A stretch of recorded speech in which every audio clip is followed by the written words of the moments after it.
มา20 รอบก็ไม่ได้ทดสอบการกระโดดไกลอันนี้การกระโดดไกลนี่เขากำหนดให้เท่าไรเมตร80บ่นี่ลุงวัน950 เส้นนั่นนี่100 150อันนี้ก็ประมาณ30ก็เป็น180คือกันนี่อัน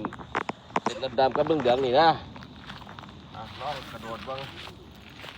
ให้มันได้ตามนั่นละเดี๋ยวเอาไอ้ตืบปล่อยก็เสียกันแท้เอาไหมทานอยู่บ่เอาไหมบ่เห็นก็บ่เห็นน้อยเหยียบเลย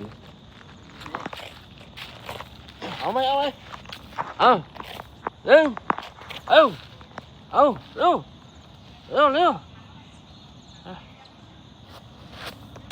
โอ้ยขามพ่อดีว่ะเอาผ่าน